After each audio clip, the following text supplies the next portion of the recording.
Shalom, family. Shalom. Peace and blessings. Peace and blessings. Welcome to Thursday's class. Hope everybody's doing all right. Shalom, brother Judah. Peace and blessings, brother. Good to see you on. All praise to the Most High. Shalom, family. Peace and blessings. Peace and blessings. We're going to get started here in a second. Your brothers and sisters a little chance to jump on. We're going to jump right into class. All right? How you doing, bro? Everything good? Yeah, I'm doing excellent. That brother hit the excellent. Amazing. All praises. Shalom, Sis Chanel. Peace and blessings to you, sis. All praises. All praises. All right, let's go on and get started. All right, is return to face the east. Men, uncover your heads. Women, cover your heads. Men of Israel, blow trumpet.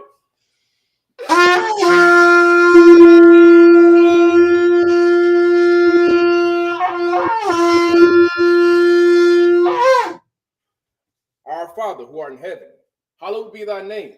Thy kingdom come, thy will be done, on earth as it is in heaven.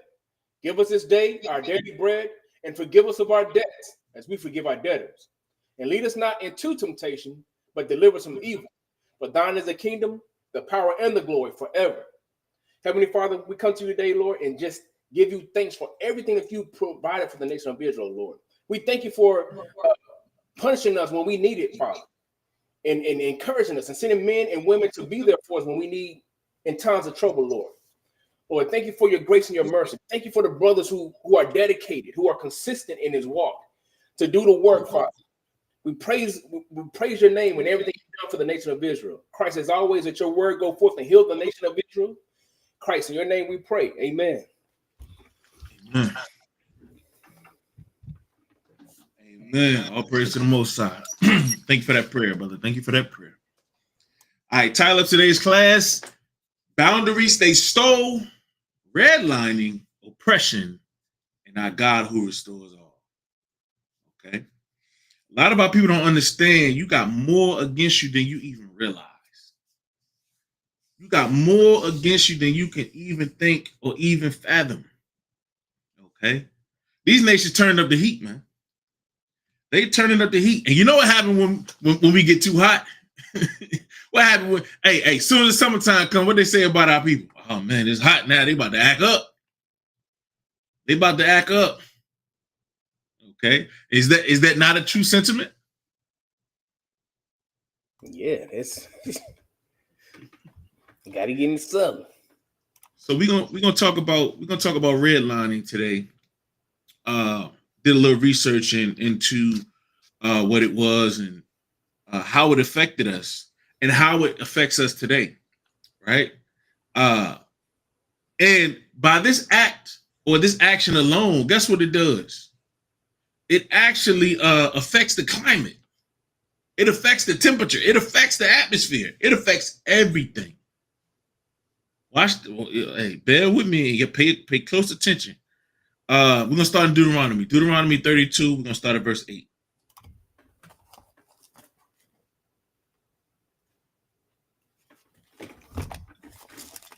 It's the book of Deuteronomy, chapter 32, and verse 8. Start at verse 7 for me.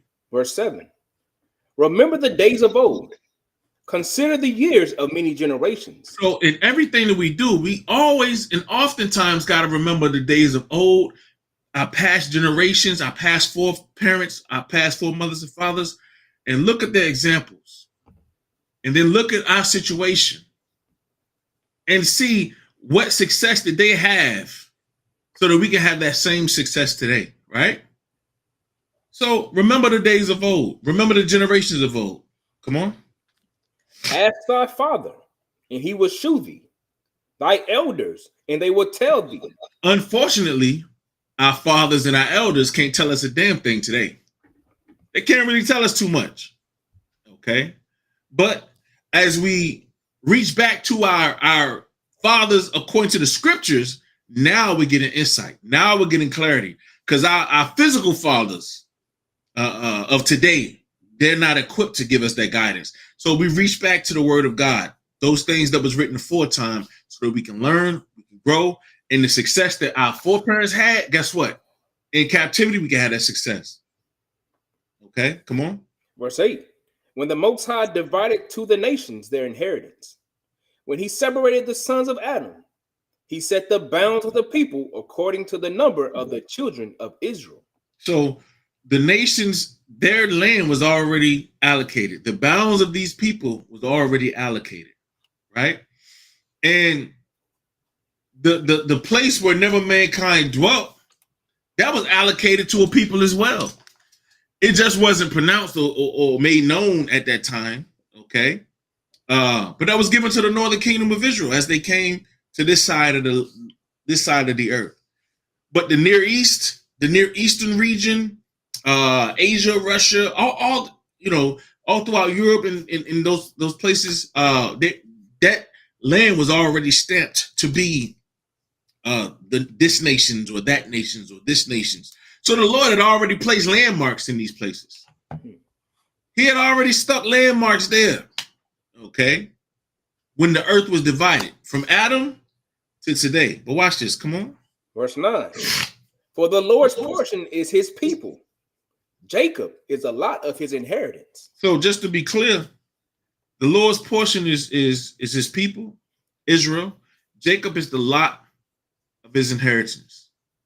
And as the Most High allotted the bounds of the people, okay, as we were commanded, and we're going to read that here later, as we were commanded, we weren't to remove those bounds that he set, okay, those markers that he set. It's not of our power to conquer and with the sword, take the fatness of the earth. That was a promise of one of the other nations on how they were going to be, so you can know who they are.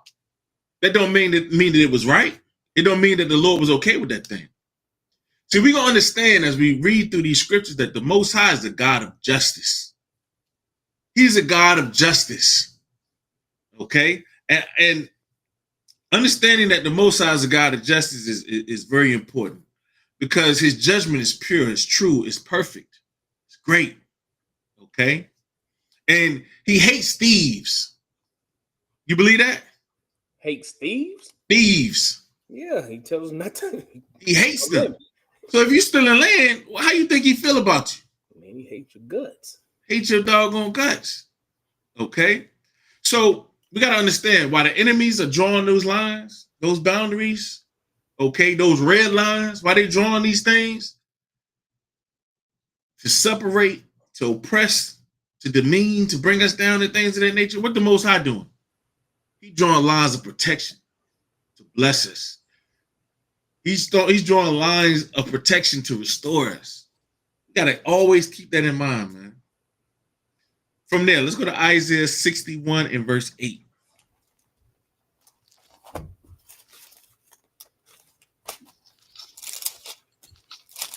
I want y'all to understand this before I explain what redlining is and how it how it came to be, so to speak. It's the book of Isaiah, chapter 61 and verse 8. For I, the Lord, love judgment. So the Lord loves bringing forth judgment. I hope everybody understand that. When you do evil, he loves to bring forth that judgment. When you do righteously, he loves to bring forth that judgment because his mind is in regards to the judgments or the laws and saying the adherence or breaking of the laws. He loved to bring forth that judgment. He said it right there, right? Yeah. Come read it again. For I, the Lord, love judgment. I hate robbery for burnt offering. He said, I hate robbery for burnt offerings. He loved judgment. He loved judgment. He hate robbery for burnt offering. So say, for instance, you gotta atone for your sin, but yet you don't have a ram. You go over to your brother's field and you steal that thing. You think the Lord pleased with that? Not at all. You don't have no land. You travel to all this land where this is some available land right here. And you take that land. You think the Lord is cool with that? Not at all. He's a God of justice. Come on. Verse, and I would direct their work in truth And I will make an everlasting covenant with them. So the Lord said he going to direct our works in truth and make an everlasting covenant with us. Everlasting covenant with us. If we do right, man. Come on. Verse 9. And their seed shall be known among the Gentiles. Our seed is going to be known, famous amongst the Gentiles when he set things in order, when that true judgment come forth. See, but what's happening now is because of the evil that we've done. When you read Isaiah 61, it goes into us committing these acts of evil, therefore these things have come upon us, right? It says, but and their seed shall be known among the Gentiles, come on. And their offspring among the people.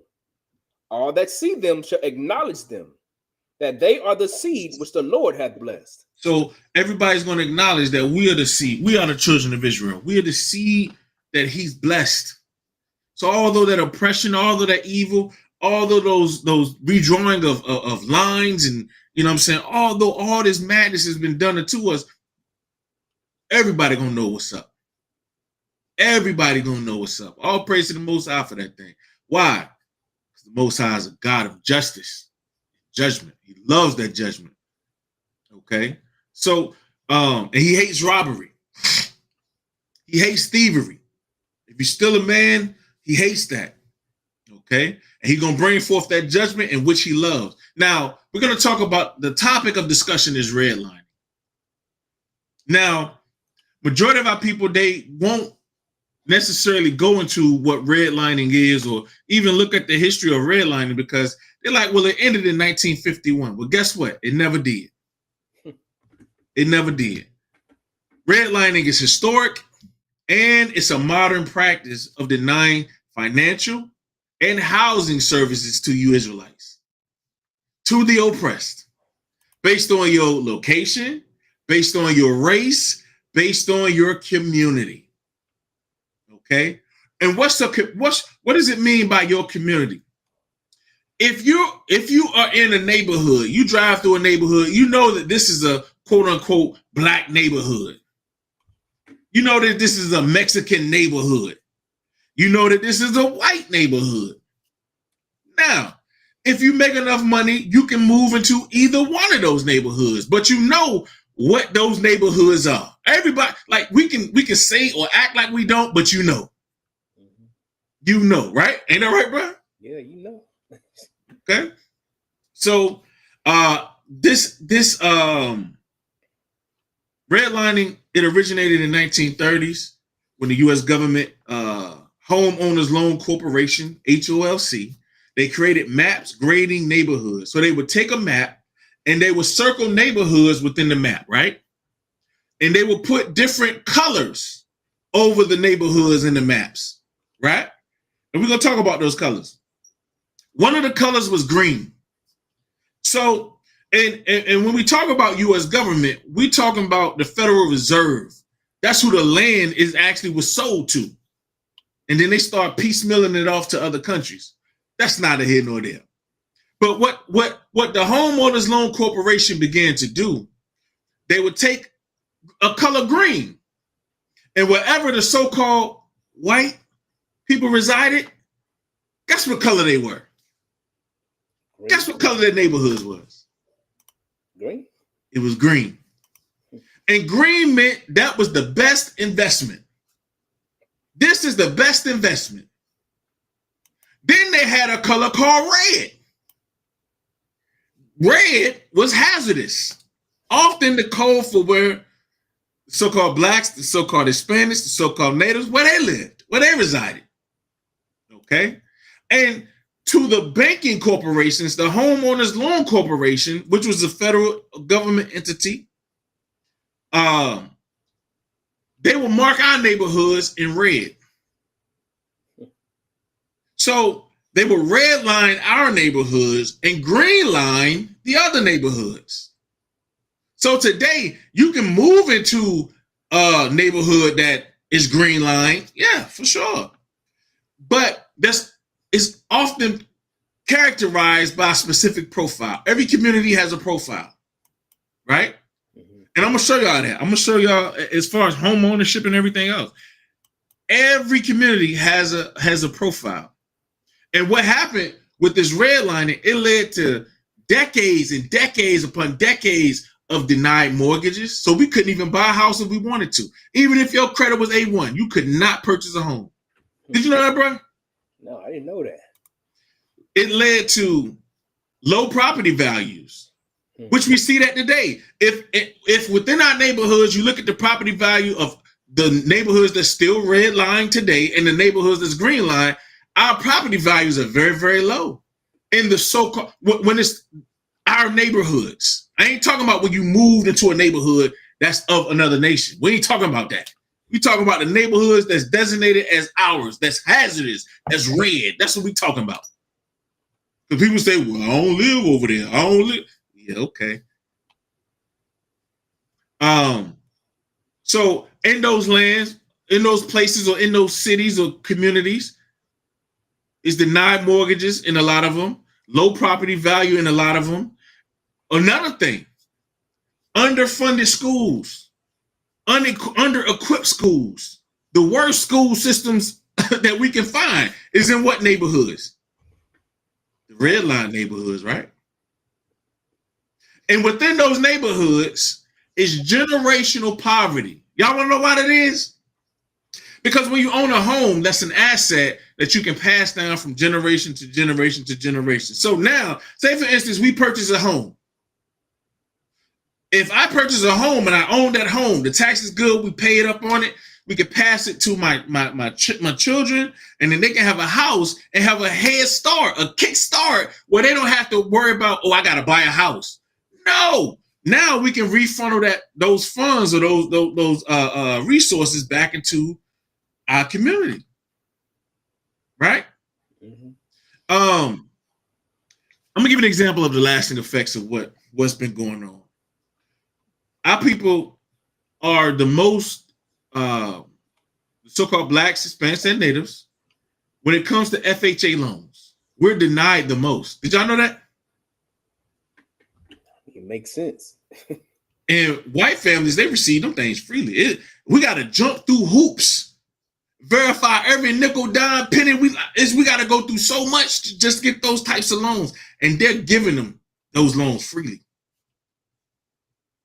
When you look at the neighborhoods themselves, the neighborhood that they're made up of food deserts, poor infrastructure, crime. Those things run rampant in the red line neighborhoods. Is that true? Amongst our people, because they say our credit ain't bad. Well, I've seen a lot of people with good credit, and they still get the highest mortgage interest rates. They still get the highest. As far as insurance, denied, right? And then what happens? Once the value of those lands is down to the lowest form, gentrification pushes you out of that land. And then that once red line land is green line now. So when you look at from 1930, when you look at the map of the red line and green line neighborhoods upon the map, you're going to see a lot of once red line neighborhoods are now green line neighborhoods. They were once red line, they're now green line.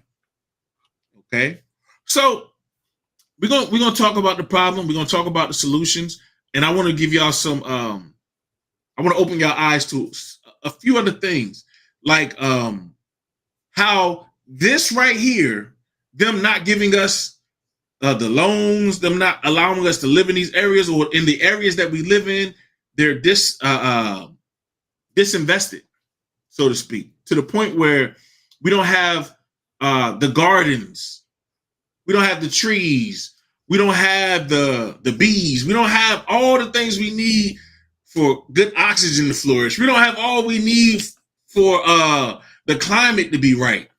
That's why it be so hot where we at. That's why it be so hot. Like, damn, bro, why you sweating? I'm gonna show you why. I'm gonna show you why. But let's go to Deuteronomy real quick, 23 and verse 19. When we deal with each other, man, We got to deal with each other right. I know a lot of brothers and sisters in the banking industries, and y'all should be giving us your brothers and sisters insight on how to do things the correct way. Okay, but when money is lent, when there's loans and things of that nature in place, this is how the Lord initially told us how to deal with each other. Deuteronomy 23 and 19. It's the book of Deuteronomy, chapter 23 and verse 19. Thou shalt not lend upon usury to thy brother. So when we lend to each other, we can't lend upon usury. We cannot lend upon usury. What is usury?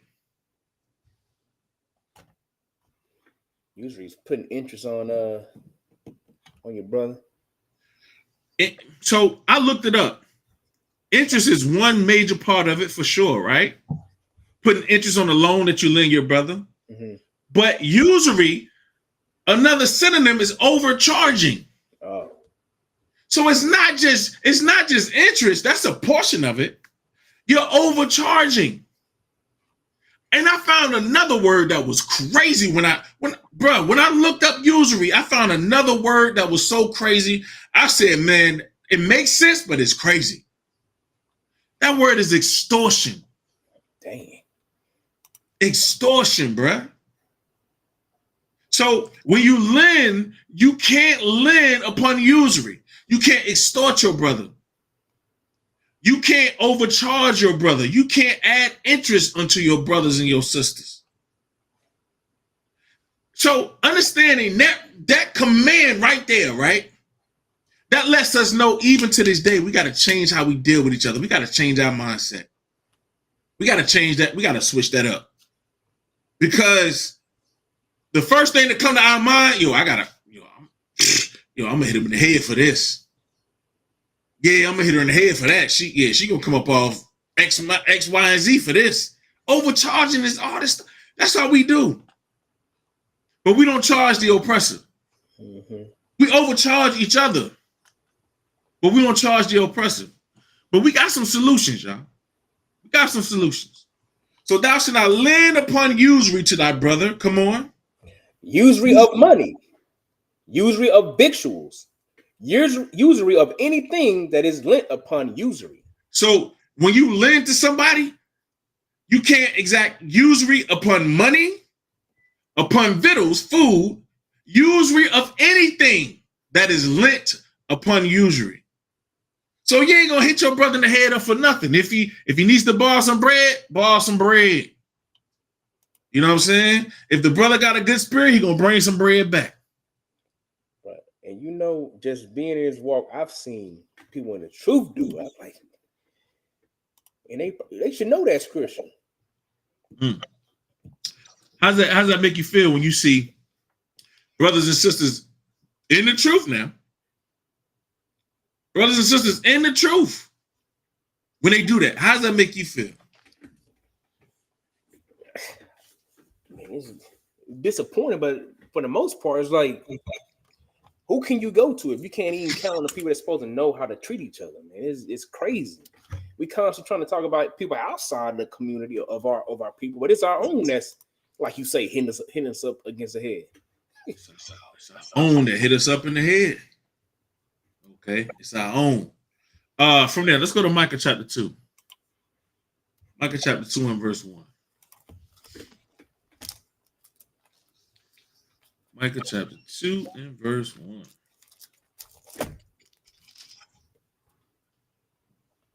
It's the book of Micah, chapter 2 and verse 1. Mm-hmm.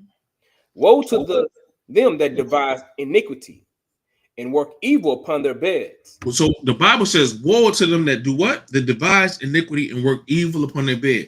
So the brothers and sisters that have the mind of dealing with each other according to usury. The Bible says, woe be unto those brothers and sisters, man. Destruction.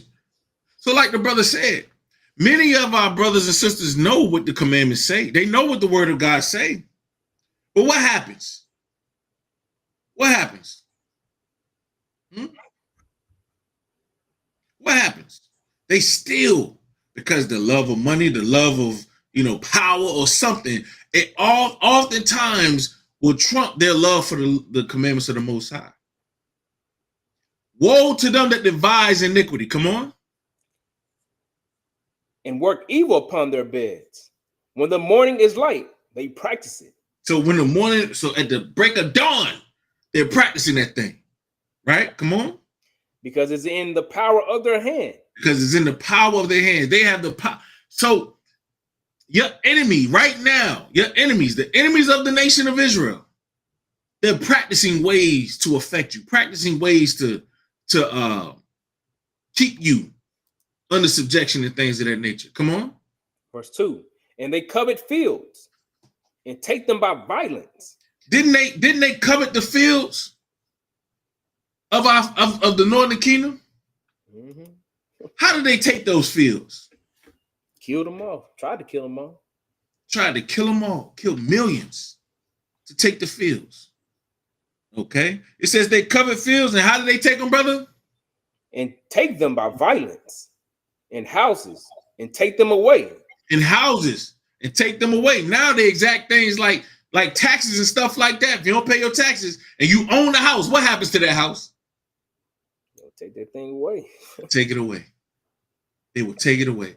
And you know what's crazy? I seen a sister move into a so-called white neighborhood, 2 of them.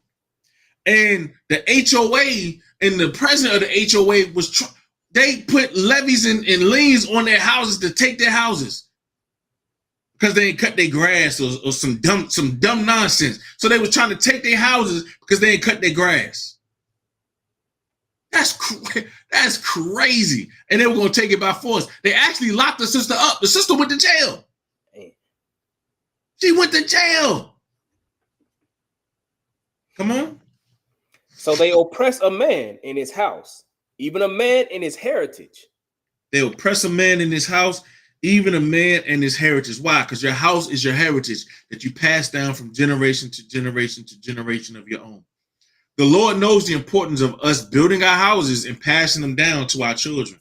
Because if we take the brunt of the stresses of buying or purchasing or building a house and establishing the land and things of that nature, our children ain't got to worry about that. So they are already steps ahead of us. They already way ahead of us. That's the mindset that we got to have. We got to make sure that our children are so far ahead of us. They don't got to make up the ground that we had to. Okay? These in these examples that we're reading in Micah, you know, those that devise this iniquity and covet fields and take it by force. What do they do? Who are these people? These are the affluent, the leaders, the 1%, as they call them today, right? They have all the influence over land. Think about this for a second. If y'all ever heard of eminent domain? You heard of that, bro? Yeah, I heard of it. Eminent domain is when, if they're going to bring a pipeline, if they're going to bring a highway, if they're going to bring anything through your land that you own, that you have your house on, they can take your house, destroy your house. And it's called eminent domain, and it's legal in this society. The Lord ain't cool with that thing, man. That remind me how they kicked the Northern Kingdom out of that neighborhood for the LA Dodgers Stadium. Mm-hmm. Remember, they was kicking them off of their reservation for the pipeline. Mm-hmm. This just happened a couple years ago. So they displaced the disadvantage. Who's the disadvantage? It's us. It's us. Okay? This right here is the same. This is the same redlining that they've been doing for year after year after year. They said ended in 1950. They made it illegal. Well, I can't tell. I can't tell. Okay. Isaiah 5 and verse 7. Did you read down to 3? No, verse 3. Therefore, thus said the Lord, behold, against this family do I devise an evil, from which ye shall not remove your necks, neither shall ye go hardily, for this time is evil. For this time is evil. Woe be to them. So the Lord said, remember, he loved justice. So he's going to bring forth some righteous justice upon these people. Okay. Isaiah chapter 5 and verse 7. I don't know know what that brother talking about with my hands. I ain't throwing up no people crazy, man. Hey. It's the book of Isaiah, chapter 5 and verse 7. For the vineyard of the Lord of hosts is the house of Israel, and the men of Judah his pleasant plant. And he looked for judgment, but he behold oppression, for righteousness, but behold a cry. So the Lord is looking at us and he's seeing nothing but oppression. He's looking for righteousness, and all we doing is crying. All we doing is crying. Come on, verse 8. Verse 8. Woe unto them that join house to house, that lay field to field, till there be no place, that they may be placed alone in the midst of the earth. So they taking up lands. What are they doing? They lay house to house. They lay field to field, till there be no place that they may be placed alone in the midst of the earth. All the land being taken up. Y'all seeing the results of this, right? I'm just looking across the street. And they done wiped out every single one of the trees across the street from me to build a damn Walmart. Wiping them things. I'm talking about it was beautiful over there. Oh, nothing but beautiful trees and things. And man, they wiped out all them things. I'm driving down the interstate where it used to be nothing but trees and beauty. You see plants and stuff on the ground. All that stuff, man, they tearing up all that. They don't honor no boundaries. They don't honor no daggone boundaries. The Lord set the bounds. You think they care about what the Lord said?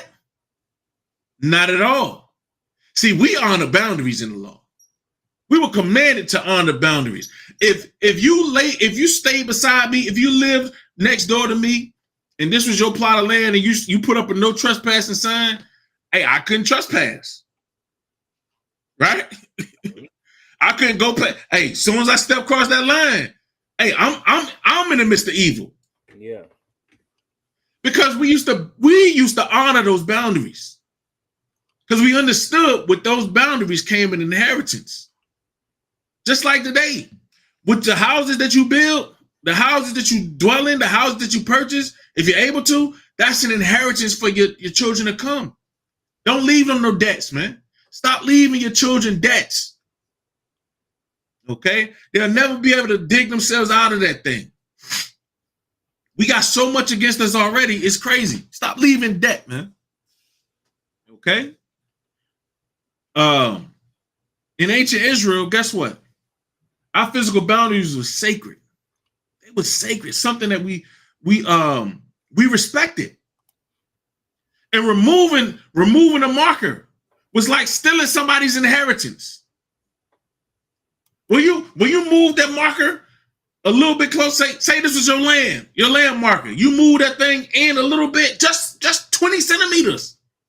That's stealing. Yeah. Redlining is a modern land marker removal. That's what it was, and that's what it is today. Who had this land first?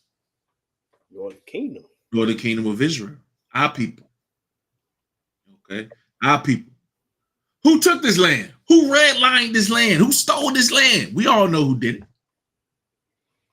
That's why it's so crazy when they talk about illegal immigrants, when they the first illegal immigrants. Right. You know what's crazy though? Majority of the wars that were fought in this earth was over lands. It didn't pertain to either party. The Palestinians is fighting the so-called Israelis over there right now over lands that don't belong to them. Majority of the wars, Russia is fighting Ukraine for the land, for the resources. Okay? Modern day redlining, which is, they've done it in ancient times. Remember when Jerusalem being destroyed, what Esau do? They stood on the side and said, destroy it, race it, so we can take it. And what they do? They took it. That's why our land is trodden down of the Gentiles until the time of the Gentiles. And that time of the Gentiles is that time that the Lord loves, that justice. Man, all praise the Most High. We got a jealous God. We got a just God. We got a God that loves justice. All praise for that thing. Read that for me. Deuteronomy 19 and verse 14. Okay. We honor our boundaries. Let's book of Deuteronomy, chapter 19 and verse 14. Thou shalt not remove thy neighbor's landmark, which they of old time have set in thine inheritance, which thou shalt inherit in the land that the Lord thy God giveth thee to possess it. So that landmark was an indicator of our heritage, man. So when you seen the landmark of Nehemiah, the landmark of the house of Kazakh, that was an honorable thing to see. Oh man, that's Kazakh land over there. Yeah, that's Nehemiah land over there. Yeah, this is that brother land. It was a beautiful thing, because that's our inheritance, and that's what we're going to pass down from generation to generation. But what happened? Deuteronomy 28 and verse 29. We chose violence. That's what happened. We chose violence. It's the book of Deuteronomy, chapter 28 and verse 29. And thou shalt grope at noonday, as the blind gropeth in darkness, and thou shalt not prosper in thy ways, and thou shalt be only oppressed and spoiled evermore, and no man shall save thee. So we chose violence, and we chose to try to seek safety and saving from a man that couldn't save us. Right? Read on. Verse 30. Thou shalt betroth a wife, and another man shall lie with her. You'll take a wife, you'll love this woman, and another man is going to lie with your wife. Imagine that right now. Bro. Imagine that thing. You love your wife. You want to have children with your wife. You want to grow old with your wife. And as soon as you get this wife, another man lay down with her. Another man take your wife. You know what's crazy? This happens, but not in the sense that it was happening during like slavery. Now they got the mind of your wives. Instead of physically taking them, they got the minds of them. Yeah, they are a beacon of of your oppressor in your house. They're the hedge of protection. In your house right now. Come on. Thou shalt build an house, and thou shalt not dwell therein. So you're going to get a wife, another man going to lie with her. You're going to build a house, and thou shalt not dwell therein. So during the times that the houses were being built, who was the laborers? Who was the laborers? See, a lot of people, they talk about Northern Kingdom now building houses because that's who they see in vast majority. But it wasn't Northern Kingdom during that time. It was so-called blacks building those houses, being whipped and backs tore up to whoop those houses. That's who it was, man. Come on. Thou shalt plant a vineyard, and shalt not gather the grapes thereof. You're gonna work the land, till the land, and you ain't gonna profit from that land. We worked the cotton fields. Did we profit from that? Cotton was one of the largest crops, most beneficial crops to have. And this nation stole this land. They got all that free labor to bring forth those most expensive crops that they sold to the whole world. The whole earth took part in your slavery. The whole earth. Okay? The whole doggone earth. Come on. Verse 31. Thine ox shall be slain before thine eyes, and thou shalt not eat thereof.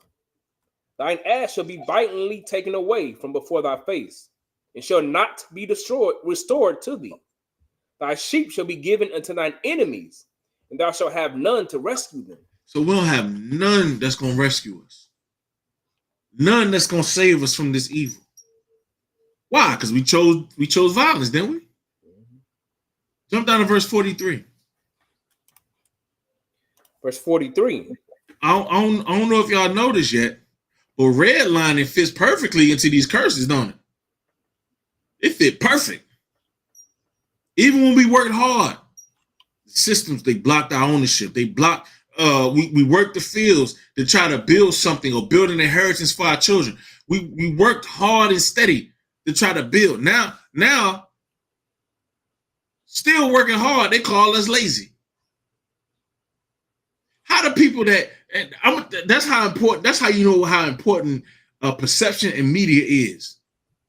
They've called us lazy so long that even our own people call us lazy. Our own brothers refer to us as being lazy. It's crazy. And all praise to the Most High, man. The Lord has put this here for a sign. Just like we went over the blessings last class, the curses show who we are, man. So to do what? So we can wake up. That's the purpose. Help us identify that thing, man. Because if not, remember, verse 46, what does it say? And they shall be upon thee for a sign and for a wonder, and upon thy seed forever. That's important to note, man. We always got to keep that in mind. These things are upon us. We need that sign. So like the brother said, all praise to the Most High for that thing, for that sign. Okay, verse 40. What we at? 43. It's the book of Deuteronomy, chapter 28, and verse 43. The stranger that is within thee shall get up above thee very high, and thou shalt come down very low. He shall lend to thee, and thou shalt not lend to him. So we're going to come down so much that we're going to be the poor asking for someone to lend to us, instead of us being the lender with the lendee. Okay, hoping you can get a credit card, man. Let me fill out for this thing and cross my fingers. Let me fill out for this thing and hope that I can get it. Come on. He shall be the head, and thou shalt be the tail. Moreover, all these curses shall come upon thee, and shall pursue thee, and overtake thee, till thou be destroyed. So they're going to come upon you, they're going to overtake you, and pursue you until you be destroyed. Peaches B. Jordan said a lot of us are lazy. Now, I need you to understand something. If you're being told that you're something for so long, what are you going to become? That's something. You will call the proverb a byword for so long. What do we become? That proverb and that byword. Right? So a lot of us are lazy. Why? They became that way. When we was over here, when we first came over here, was we lazy? How could you? Our children was carrying 100 pounds of cotton by themselves. Yeah, I was just about to say, we built this nation. Built this thing and continue to build it. Okay? But that thought right there fits within the rhetoric that is been told, or speech has been told upon our people. That's why we always got to try to work harder. You get a job, you got to work harder than the next person. They do the bare minimum. You got to go above and beyond the above and beyond. Man, I just drove down the street and all I see upon the roof are the Northern Kingdom. How they lazy, man? 100-degree weather. Come on, man. Come on now. Since you said mental conditioning. Exactly. Mental conditioning. That's why if you tell your child they are great, they're going to strive for that greatness. If you tell your child you ain't nothing like your daddy, they ain't going to be nothing like their daddy. We spoke about that speaking things and how your brain work. If you watched our classes on Tuesday, okay, when you speak those things, okay, you'll have that confirmation bias. So now all the things that ain't no good, that's what you're going to search out. That's what you're going to look for. That's what you're going to think on or think about. That's that mental conditioning. Exactly. Okay. So again, redlining fits perfectly into the curses, the framework of the curses, does it not? Yeah. What you think, bro? Feel right along. I mean, to a T, you get granular with it too. Yeah, we gonna do that. Because the oppressive policy of the Homeland Credit Act, the oppressive policy, what does it do? The Homeowners Loan Corporation, that policy, what is it for? Is it for our benefit or is it for our oppression? It's for our oppression. The moving of our landmarks, was that for our benefit Was it beneficial for us? How they took it by violence? How we were removed out of our lands? Was that beneficial for us? Or was that an oppressive policy? Oppressive. It was oppressive. Let's go to Lamentations real quick. Lamentations 5:1. Lamentations 5:1. It's a book of Lamentations. So we crying to the Lord. Remember, he looked down at us for righteousness, but all he heard was a cry. This is the cry right here. Come on. Book of Lamentations, chapter 5 and verse 1. Remember, O Lord, what is come upon us. Consider and behold our reproach. So look at what's happening to us, Lord. Consider our reproach. We build a house and we can't dwell in it. We betroth the wife and we can't lay with her. We have sons and daughters and they're taken and given to another people. Remember us, O Lord. Come on. Verse 2. Our inheritance is turned to strangers. Our land is given to strangers. Our landmarks are moved and given to strangers. This is redlining, biblically, right? It's the fulfillment in ancient history. This is redlining right here. Because once the property value drop, what happens? They come in and they gentrify and you start to see broken down houses on this side, $1 million houses on that side. And now them broken down houses, they done bought them. You don't know the corporations because they can hide the names of the corporations or the people who bought it. Build all them houses up. Because the fastest way, I'm going to give y'all a secret. The fastest way to become a millionaire in this society is real estate. It's not working your 9 to 5. It ain't trading stocks and bonds. It ain't selling crack, selling drugs. The fastest way to become a millionaire and to have $1 million net worth is real estate. Is the housing market, which is the heritage market for those who don't understand, for those who don't know. Okay, that's the fastest way. And you will hear that a million times in other nations' conversation, but not our own. Our people think the way to get ahead is to just work this 9 to 5 or work this job and save up money. You're gonna be broke your whole life. I hate to break that to our brothers and sisters. You're gonna be broke your whole life. You're gonna be poor. You're gonna strive for being poor your whole life if that's your mindset. Pick yourself up by your bootstrap. No, nigga. See what they doing. It's so many books written. I got books around here. It's so many books written. The fastest way to become a millionaire is the housing market. And you ain't even got to have a lot of money. They get houses for little to no money. Matter of fact, if there's a tax lien on your house, they can pay the taxes and own your house.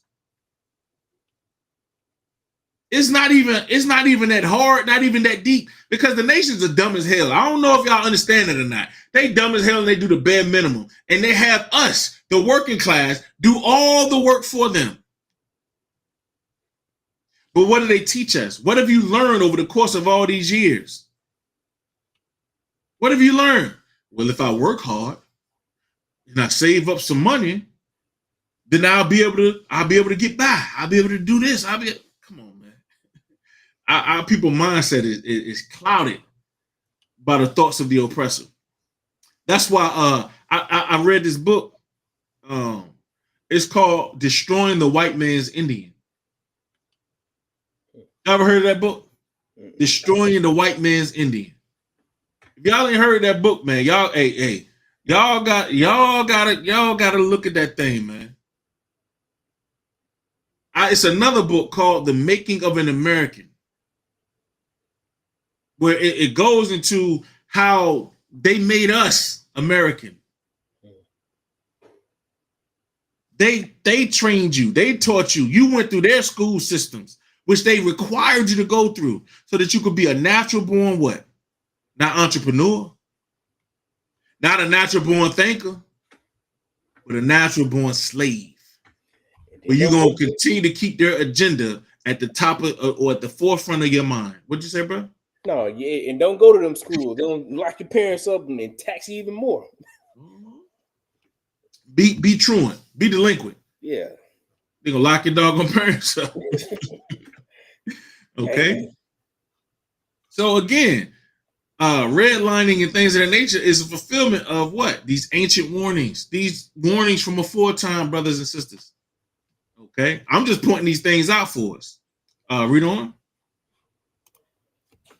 Verse 3. No, it's verse 2. Our inheritance is turned to strangers, our houses to aliens. We are orphans and fatherless. Our mothers are as widows. You see that? Look at what's going on. Our inheritance is turned to strangers. They done took our lands. Our landmarks have been removed, far removed, right? It says our homes to aliens, to foreigners. It says we are orphans and fatherless. Majority of our homes, fatherless homes. Mothers strung out, jacked up, ostriches. This is our life. When I say our, I mean as a whole.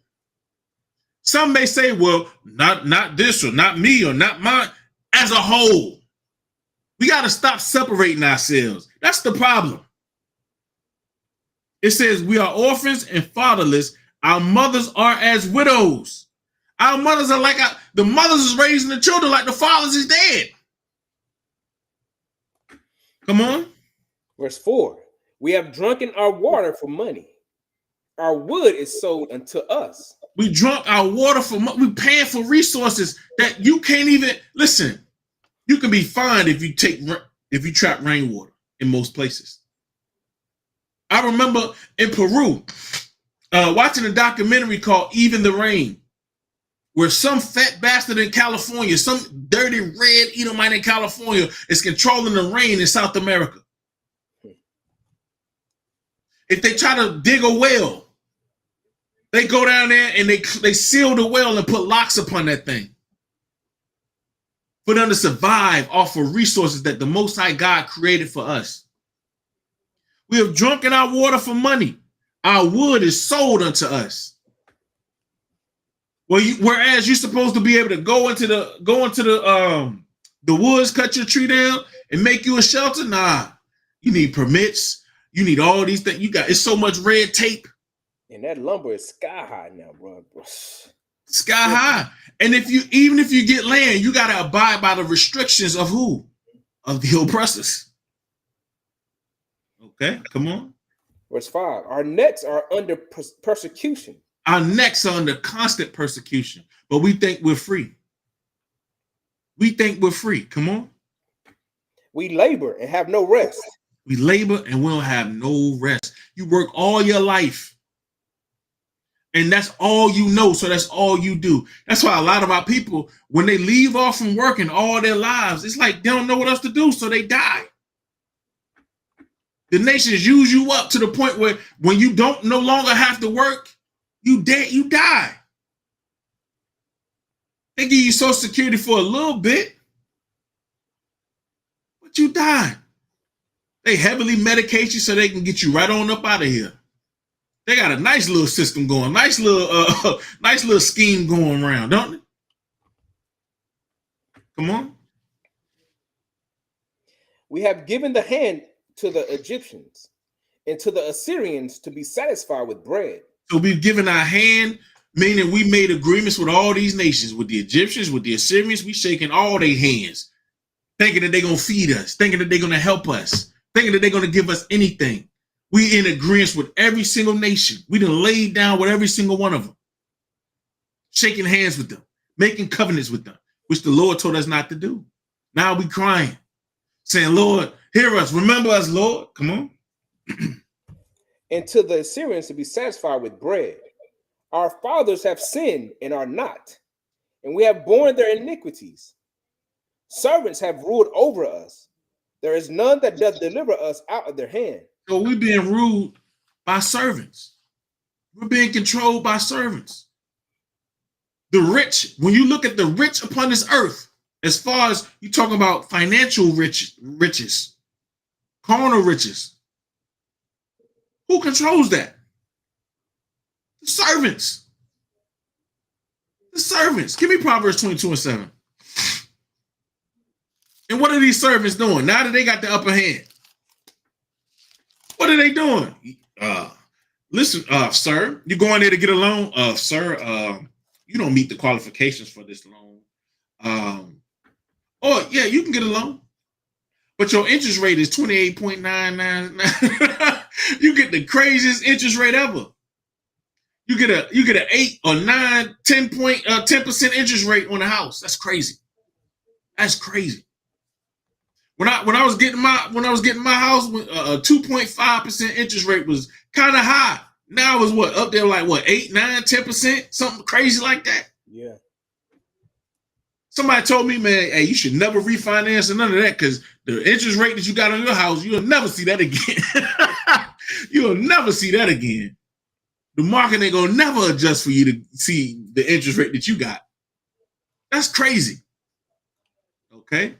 And those that know, those that have purchased homes or whatnot, your interest rate kind of dictates or determines, the cost of your mortgage, the cost of your home.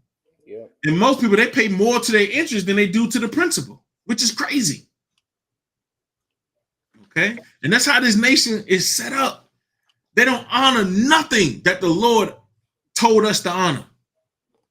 Nothing. Okay. Proverbs 22:7. It's the book of Proverbs, chapter 22 and verse 7. The rich ruleth over the poor. The rich always and oftentimes ruling over the poor. So the servants upon this earth are the rich right now that's ruling over the poor. We all agree? Yeah.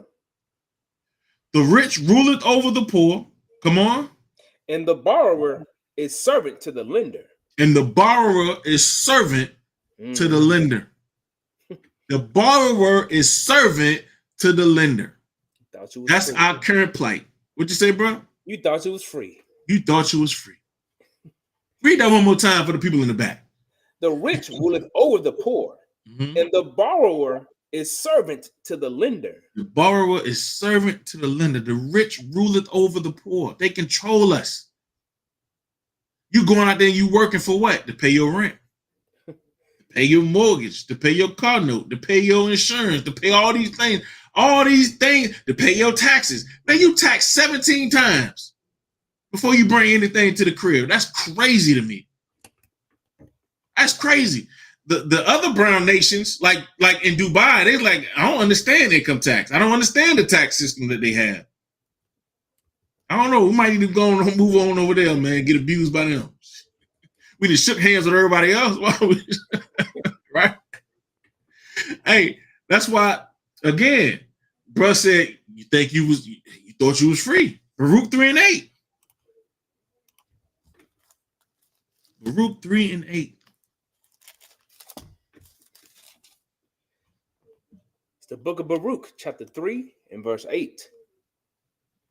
Behold, we are yet this day in our captivity. We are yet this day captives. Not just in physical chains, because our people often equate captivity to physical chains. But guess what? Economic captivity is real. Yeah. Economic captivity is real. That's what wakes you up in the day. That's what wakes you up at night. That's what wakes you up at night. Okay? Come on.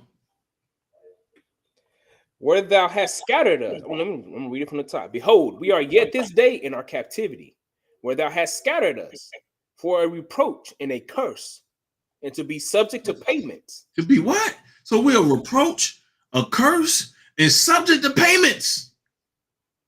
The rich ruleth over the poor, and the borrower is the servant to the lender. You are not free. You are yet this day in captivity. That's why the only thing on your mind is what? Getting money. Getting money, getting money, getting money. That's the only thing on our people's mind. So it has a societal impact on us. It's constant. Redlining has consequences upon our people. And I'm going to break down a few of them things. I want y'all to understand exactly what you got against you, because majority of our people don't even realize what they have against them. They ain't even thought about the things that they have against them. Finish that up for me. And to be subject to payments, according to all the iniquities of our fathers, which departed from the Lord our God. So we're subject to these things based upon all financial, economic captivity, as well as financial, as far as physical captivity. Those things go hand in hand. Okay. This redlining has an impact. Again, it has a societal impact upon us. Economic and slavery, right? Economic enslavement. What does that mean? Renting instead of owning. That's an economic debt cycle. Okay. Our educational disadvantages in our red line areas. The schools are funded poorly, so they got the worst teachers. Mm-hmm. Right? Healthcare disparities within our communities, or the doctor's offices within our vicinities, within the red line areas. It's hospital shortages, environmental hazards, disease. I was just speaking to my sister, and because she's a registered nurse, and she was telling me how she's studying, because she's working for the state now, and she's studying all the STIs, all the diseases that's plaguing our people.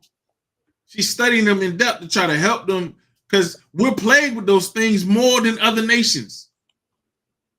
There's health disparities, lack of hospitals and things of that nature.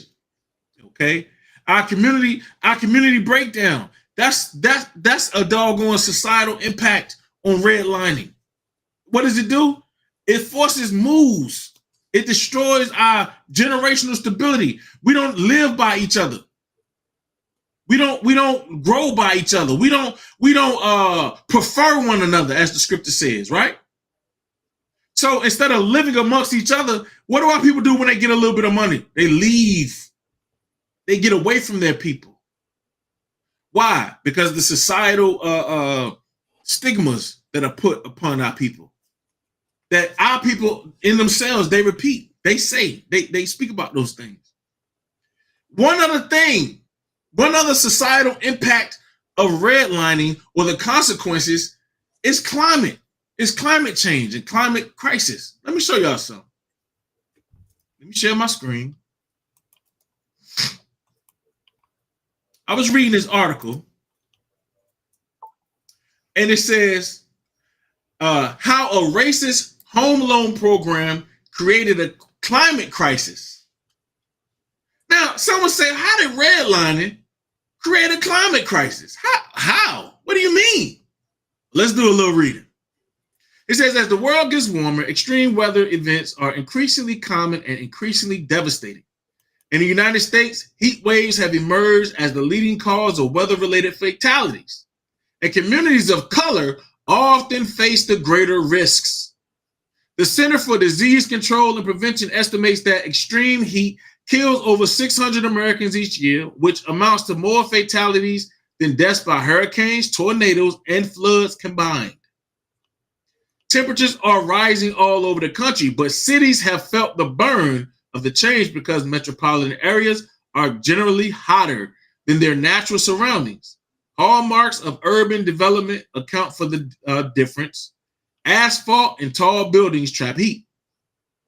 Researchers have known about these urban heat islands since the 19th century, but have only recently recognized a correlation between the hottest neighborhoods and a racist mortgage lending practice known as redlining. Do y'all see that?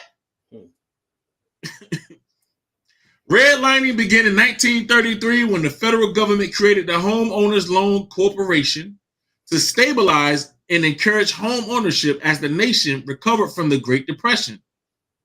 HOLC provided loans to banks and homeowners who were unable to pay their mortgages. HOLC also evaluated and assigned grades to neighborhoods based on the perceived risks to lenders. That's what we need to focus on. Those assigned grades on neighborhoods. HOLC's grading system included 4 designations: best, still desirable, declining, or hazardous. Neighborhoods with Black or immigrant populations, Blacks, Hispanics, and Native Americans, were considered to be risky for investors and were often labeled hazardous. In some cases, the single Black family was enough for HOLC to assign the lowest rating. So if it was one Black, one immigrant in that community, one was enough to say, nah, this neighborhood is at risk. So what do you think the people were saying? Nah, they ain't moving over here. Yeah.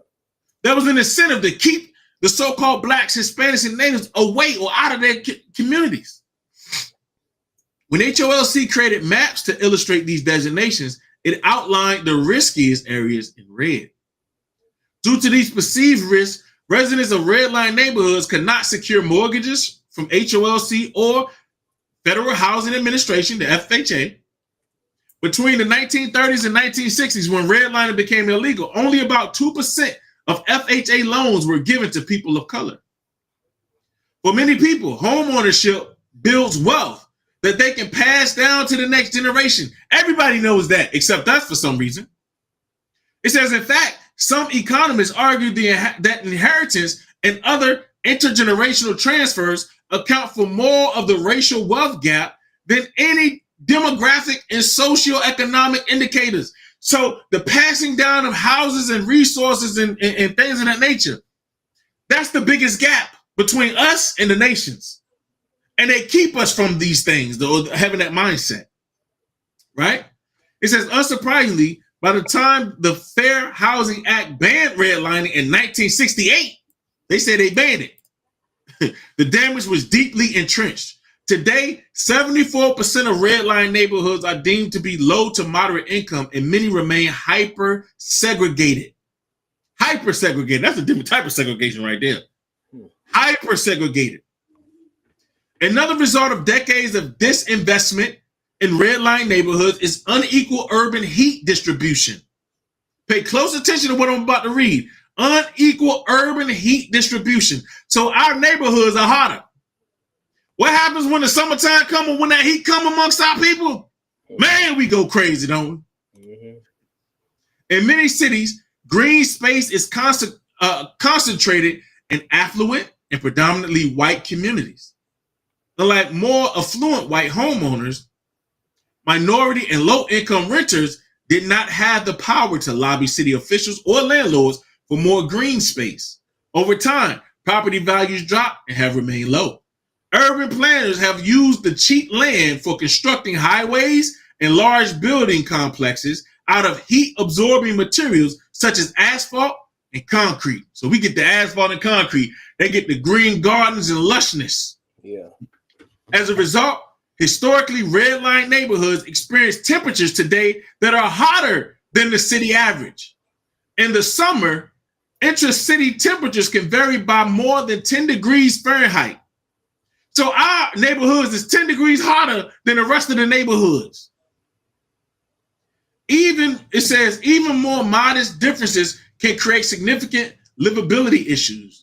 During heat waves, the risk of dying increases by 2.5% for every 1 degree increase in temperature. In Philadelphia, where redline areas are around 3 degrees hotter than the city average, residents' risk of dying in redline neighborhoods is 7.5% greater than city average. In Baltimore, the risk can increase to nearly 15% more. Even before factoring in the risk of extreme heat, redline area residents' lifespans are 20 to 30 years shorter than those in wealthier neighborhoods due to higher rates of chronic diseases, including diabetes, asthma, and hypertension. Extreme heat exacerbates all of these conditions and presents the risk of other life-threatening ailments such as heat stroke and dehydration. So you wonder why we dying younger. You wonder why we have poor hospitals, and those hospitals, they ain't there to help you. They there to treat you. All these things are true, man. And it increased heat. That increased 10 degrees Fahrenheit. It increases our death rate, our death toll. It increases everything. People don't even realize that. Again, you got more against you than you even know, that you can even fathom. They got the doggone climate working against you. Reducing the urban heat island effect will require long-term targeted action, but cities can act immediately to protect their most vulnerable residents. My question is, are they going to act? Do you think they're going to do that? Mm-mm. Not at all. Okay? It's not going to happen, man. It's not going to happen. I don't care how many gardens and stuff they plant. I don't care what they act like they're going to do. Okay? It don't matter. These things are not going to it's not going to change our situation. Okay? So what's the solution? What's the practical application to get us out of these situations? Well, we know it's going to be hotter where we at, right? It's going to be hotter in our neighborhood. But how about we work together to build up our neighborhoods? We can't sit and try to lobby the city to work or do things for us. We got to do those things for ourselves. You know you can plant trees, right? Yeah. You can, hey, it's urban gardens being popped up, but we can plant more. We can do more in our communities. Okay, keeping the trash up. Peaches B. Jordan said, "I don't want to live among a bunch of black people either. They can be your worst enemy." That's the wrong mindset to have, Peaches B. Jordan. That's the wrong mindset to have. What if we had this mindset? This is a way to bring forth a solution. How about we buy and we sell to our own? How about we pool our resources and work together? What if everybody had the same mindset you had, Peaches, and said, "Nah, I don't want to live amongst black people. We'll be right where we at today, segmented and separated, disenfranchised and not working with each other, oppressed forevermore." Okay? Acts chapter 4 and verse 32. It's the book of Acts, chapter 4 and verse 32. And the multitude of them that believed were of one heart and of one soul. So were they separate? Did they say they don't want to dwell amongst each other, live amongst each other, be amongst each other? No, they was of one heart. They had one mind. The mind of God. They were working together, building together, growing together. They all had the same mindset. Now, I've seen people out here trying to join and gather with people who, they see trying to build something. But if they don't have the same mindset, that thing gonna come to naught. It's gonna come to nothing. Okay? This multitude that believed, you got to look at historically what happened. They worked together for a time. Wickedness came forth, and what happened? Where their possessions at now? Where the houses that our foreparents built? Those that were possessors of houses that gave to others, where those houses at? They were destroyed. Why? Because, we was of one heart and of one soul for a time. But that changed over time. Now everybody got the mind like Peaches B. Georgia right there. I don't want to live among a bunch of black people either. They could be your worst enemy. Read on. Neither said any of them that aught of the things which he possessed was his own. Mm-hmm. But they had all things common. They had all things what, brother? But they had all things common. They had all things common. Nah, this ain't mine. This is ours. This is ours. And if you say this is ours, you'll take pride in the thing that we share. We will all take pride in the things that we share, right? Come on. Verse 33. And with great power gave the apostles witnesses of the resurrection of the Lord Jesus. And great grace was upon them all. Why? Because they had the same mindset. They was working together. They weren't worried about the thing. Their mind wasn't solely focused on those things. They was focused on working together. They was focused on that unity, that common unity, building and growing together. Everything else fell into place. Read the next verse. Verse 34. Neither was there any among them that lacked. For as many as were possessors of lands or houses sold them, and brought the prices of the things that were sold, mm-hmm. and laid them down at the apostles' feet. And distribution was made unto every man according as he had need. So we had all things in common. We took care of each other. We dealt with each other. That's a practical solution right there. That's a practical solution to our problem. But we first got to be of the same mind, and every one of the same soul, right? Believing the same thing. You got to have the same mind. You can't be unequally yoked together and think you're going to build anything. Okay? And even though we were evil, this was an example right here. Give me Jeremiah 32.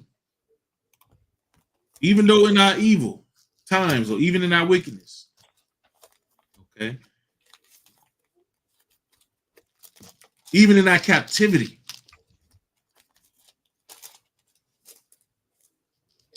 It's the book of Jeremiah, chapter 32 and verse 6. And Jeremiah said, the word of the Lord came unto me, saying, behold, Hanamiel, the son of Shalom, thine uncle shall come unto thee, saying, buy thee my field that is Anathoth, for the right of redemption is thine to buy it. So one practical solution in changing this situation is you're going to only sell to your nation, to your people. If you do have a house to buy or a house to sell, you're going to buy it of your people and you're going to sell it to your people. Wouldn't that solve a problem? Mm-hmm. How could you gentrify a neighborhood if I fell on hard times, I need to sell my house, I sold it to my uncle? And the only way that house will leave our family is if it was sold to someone else of our people. That's the only way it will leave the house, family. If we all had that same mindset, we buy and we sell only to our own, like we're going to read here, okay? If we had that mindset, guess what? And our people was in evil during this time when you read this chapter. His brother was in prison. Jeremiah was in prison. We was in captivity in what, Babylon? Read the thing. Verse 8. So Hanamiel, my uncle's son, came to me in the court of the prison according to the word of the Lord, and said unto me, buy my field, I pray thee, that is in Anathoth, which is in the country of Benjamin. For the right of inheritance is thine, and the redemption is thine. Buy it for thyself. Then I knew that this was the word of the Lord. Why? He sold it from Benjamin to Benjamin. So it stayed within the tribe. That's how it's supposed to be. Come on. And I bought the field of Hanamiel, my uncle's son, that was in Anathoth, and weighed him the money, even 17 shekels of silver. And I subscribed the evidence and sealed it, and took witness and weighed him the money in the balances. Because you couldn't say, all right, I'm gonna buy your house, give them the money, and that's it. Nah, you got to put it in writing. That's our people hate that too. They hate that thing. No, they put the stuff in writing, making it legal, making it binding. They hate that thing. They hate that. That's all learned behaviors because we've been taught garbage our whole lives. But read on. Verse 11. So I took the evidence of the purchase, both that which was sealed according to the law and custom, and that which was open. So it wasn't just marriage licenses or marriage certificates that were sealed. It was everything that was given out or bought in, as the scripture says. So when he purchased the house, according to the law and according to our custom, it was paperwork. Yeah, I sold this. This was sold. This house in Ananoth was sold. Da da da da da. Boom! It was signed, sealed, and delivered as per our law and as per our custom. See, but our people don't know our customs. They don't understand our laws, so they disregard those things. Okay, we redeem those lands for our future generations. That's what the point was. Okay, we understood the importance of heritage. We understood that. So one solution again is to buy and sell to your own. Read on. Verse 12.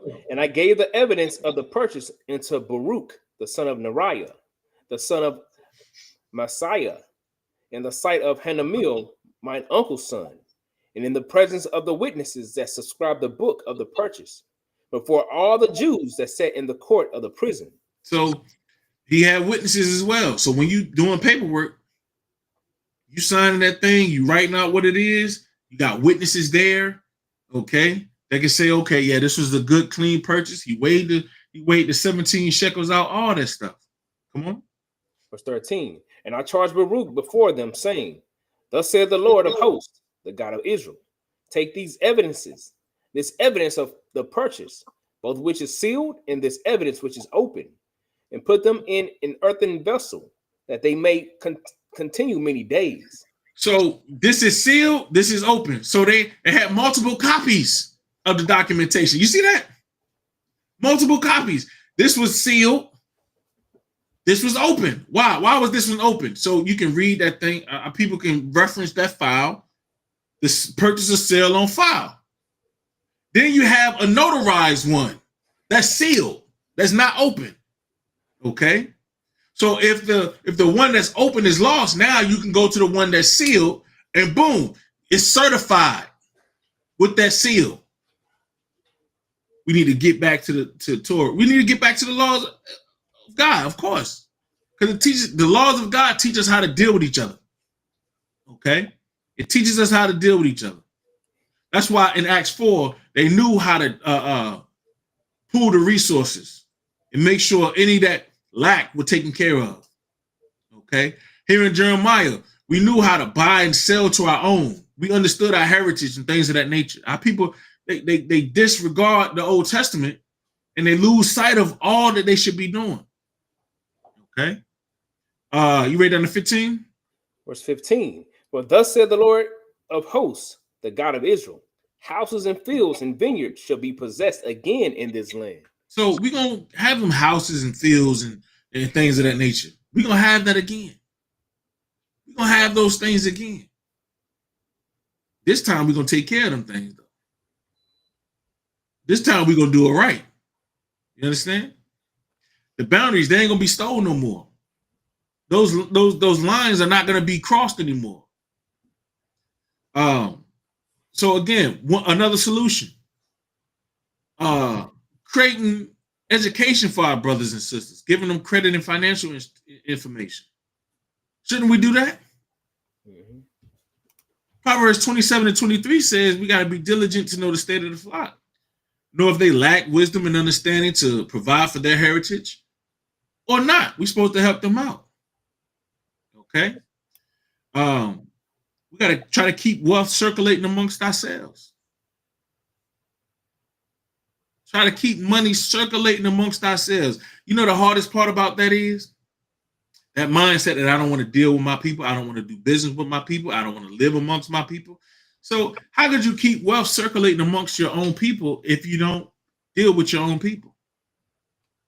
It don't make sense, does it? And the harsh reality is these are people who claim to know the law.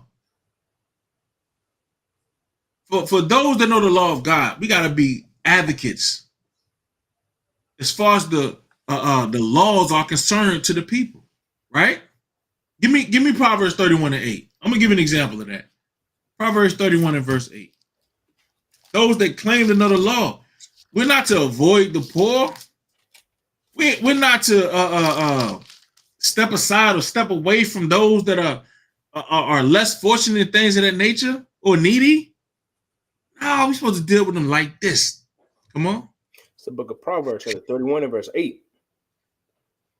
Open thy mouth for the dumb and the cause of all such as are appointed to destruction. So we're supposed to open the mouths to the dumb. Those that don't know the law, open our mouths to them so that they what? They learn the laws of God. They learn how to keep wealth circulating amongst ourselves. They learn how to prefer one another greater than themselves, wanting to be and not forsaking the assembling of themselves together as the scripture commands us not to do. Right? It teaches us to have financial intelligence when dealing with certain things, buying and selling and dealing in business with our own people. It don't matter what the nation say about it or about us. Okay. And speaking for our people, man, it says, open thy mouth for the dumb. Read that again. Open thy mouth for the dumb and the cause of all such as are appointed to destruction. So all those that are appointed unto destruction, all those that lack the wisdom of God, open your damn mouth. Don't avoid them, teach them, tell them, show them, right? Verse 9. Verse 9. Open thy mouth, judge righteously, and plead the cause of the poor and needy. Open your mouth and judge righteously. Give them the true word of the Lord. Show them the way. Okay? Make known the way of God, man. See, the Most High, his plan is restoration of the nation of Israel. All the land that was stolen from us, that thing gonna be restored. The value that was stripped away, it's gonna be returned. The value of the land right now, people looking at the lands that was taken from us, and they're like, man, those places look nice. Those places look amazing. That value, the value of those lands is nothing compared to what it's going to be restored unto.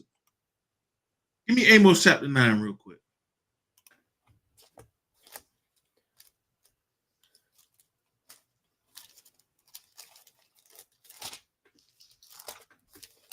This book of Amos, chapter 9 and 11. And verse 11.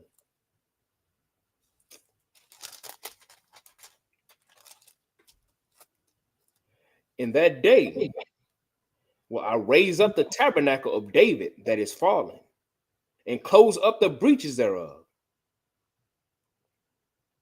And I will raise up his ruins, and I will build it as in the days of old. So the Lord gonna rebuild the ruins as in the days of old. It's gonna be a magnificent sight. Come on. Verse 12. That they may possess the remnant of Edom. Possess who? The remnant of Edom. So we're gonna possess the servants that's lending to us now. That ain't that what the Bible's saying? Okay, come on. And of all the heathen which are called by my name, said the Lord that doeth this. Mm-hmm. Behold, the days come, said the Lord, that the plowman shall overtake the reaper. So the plowman is going to now overtake the reaper. Come on. And the treader of grapes him that soweth seed. And the mountain shall drop sweet wine, and all the hills shall melt. And I will bring again the captivity of my people of Israel, and they shall build the waste cities and inhabit them. And they shall plant vineyards and drink the wine thereof. They shall also make gardens and eat the fruit of them. And I will plant them upon their land, and they shall no more be pulled up out of their land, which I have given them, said the Lord thy God. All praise to the Most High. So listen, the Lord say we're gonna rebuild them things. The land gonna be rebuilt as from the beginning, man. As from the beginning. The Lord is about that restoration, restoring his nation, restoring his people, restoring his namesake back into their land. Okay, and this is future prophecy. But even still, guess what? Give me Jeremiah 29. Even in oppression, we called to do the same thing. Build, invest, prepare for the kingdom. No one can, redraw the boundaries or the lines against the chosen people of God, man. They can't remove those markers from the chosen people of the Most High. It's the book of Jeremiah, chapter 29 and verse 28.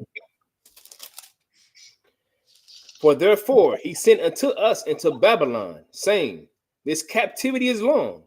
Build ye houses and dwell in them, and plant gardens and eat the fruit of them. Man, this captivity long. Build some houses, live in them, plant vineyards, eat the fruit thereof. Eat the fruit thereof. Okay? So we got to understand something, man. The boundaries that were stolen from us, they're going to be restored by the Most High. That red line and that thing affects you more than you realize, more than you know. Okay? You have more against you than you understand. They done turned the heat up. Okay?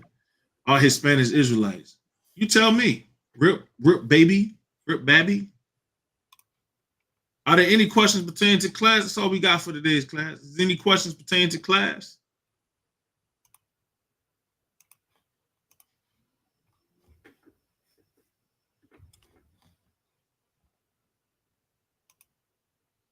Any questions pertaining to class? Before we close out.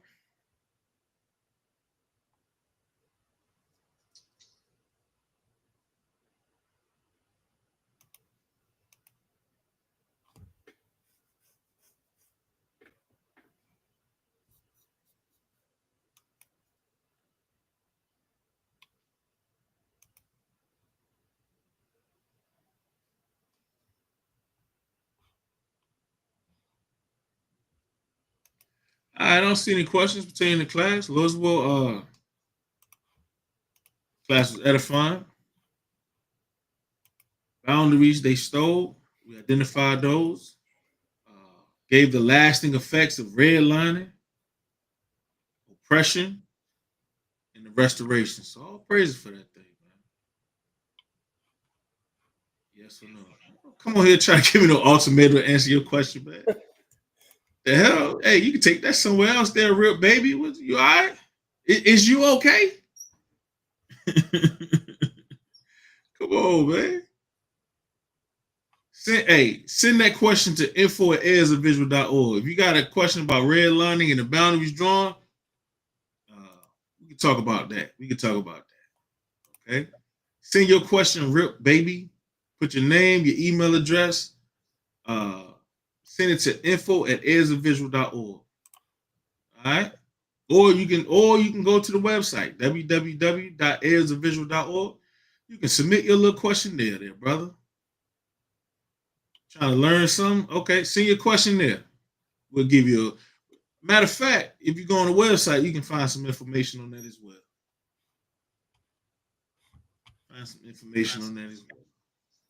All right.